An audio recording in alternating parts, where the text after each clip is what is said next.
আমরা এক জায়গায় যখন আমি বলি সংকটকে আমি যদি আগুন বলি, আগুন নিভাই অন্য জায়গায় আগুন ধরায় দেয়। যেমন একটা গাজীপুর এলাকায় একটা ফার্মাসিউটিক্যাল ইন্ডাস্ট্রিতে শ্রমিকরা আন্দোলন করেছে।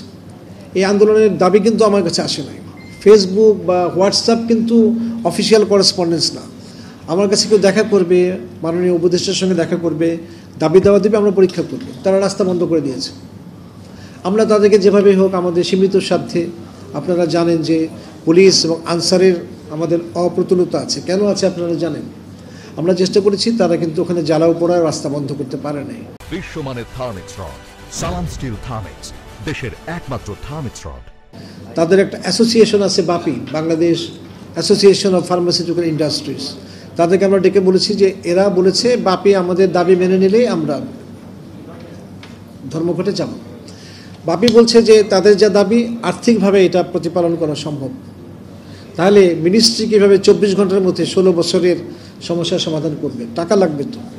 ইনফ্রাস্ট্রাকচার ভার্টিক্যাল এক্সটেনশন আমরা করতে পারছি না সহসা, কারণ আমাদের একটা বিল্ডিং হাফওয়ে আছে, এটা 7 তলা জায়গায় 20 তলা করবো, আমার টাকা থাকতে হবে এবং এটা সত্যিকারের বাস্তবসম্মতভাবে এটা কাজে লাগবে কিনা জানতে হবে। করলাম, কিন্তু যন্ত্রপাতির অভাবে 5 বছর চালু হলো না।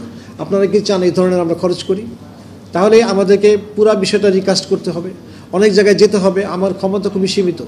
পরিকল্পনা কমিশন, আইএমইডি, জনপ্রশাসন, এমনকি মন্ত্রী পরিষদ কমিটি, আমরা চেষ্টা করছি যাতে মিনিমাম স্বাস্থ্যসেবাটা মানুষ পায়, যাতে আপনাদের কাছে মনে হয়, আপনাদের মাধ্যমে দেশবাসীর কাছে মনে হয় যে স্বাস্থ্যসেবার কিঞ্চিত উন্নতি হয়েছে। এই জন্য আমরা যা করেছি সেটা হচ্ছে যারা আহত হয়েছেন তাদেরকে সর্বোচ্চ সেবা দেওয়ার আমরা চেষ্টা করছি। এমনকি বিদেশি বিশেষজ্ঞ আমরা এনে কাজ করছি। চোখের 1 চোখ বা 2 চোখ হারিয়েছেন আংশিক বা পরিপূর্ণভাবে, এদের সংখ্যা কয়েকশো। তাদেরকে আমাদের ছোট একটা চক্ষু ইনস্টিটিউটে সম্ভব না, বিদেশি বিশেষজ্ঞ দিয়ে আমরা তাদেরকে চেষ্টা করছি। আহত ছাত্রদেরকে বিদেশে চিকিৎসার জন্য আমরা চেষ্টা করছি।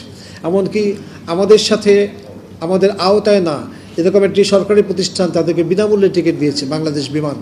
তাহলে আমরা কোঅর্ডিনেটেড ওয়েতে কাজ করছি কিন্তু।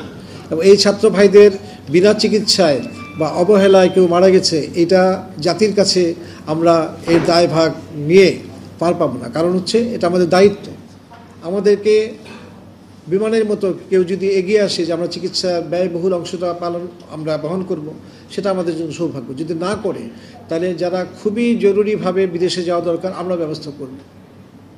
কারণ সরকারের তো সদিচ্ছা আছে, কিন্তু দেখতে হবে যে যে চিকিৎসাটা ঢাকায় সম্ভব সেই চিকিৎসাটা অস্ট্রেলিয়াতে যেন আমরা রেফার না করি, যদি ব্যাংককে সম্ভব হয়।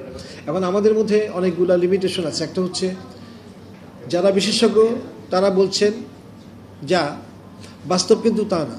আপনাকে দেখতে হবে অর্থ সাশ্রয় এবং সুচিকিৎসা, এই সমন্বয়ের ভার আমাদেরকে দিলে আমরা চেষ্টা করব, করে যাচ্ছি। এখন এই পুরো বিষয়টা, কত ছাত্র বা জনতা আহত নিহত হয়েছেন, এই ব্যাপারে একটা টাস্ক ফোর্স বা একটা কমিটি হয়েছে খুবই উচ্চ পর্যায়ে একজন প্রাক্তন স্বাস্থ্য সচিবের নেতৃত্বে।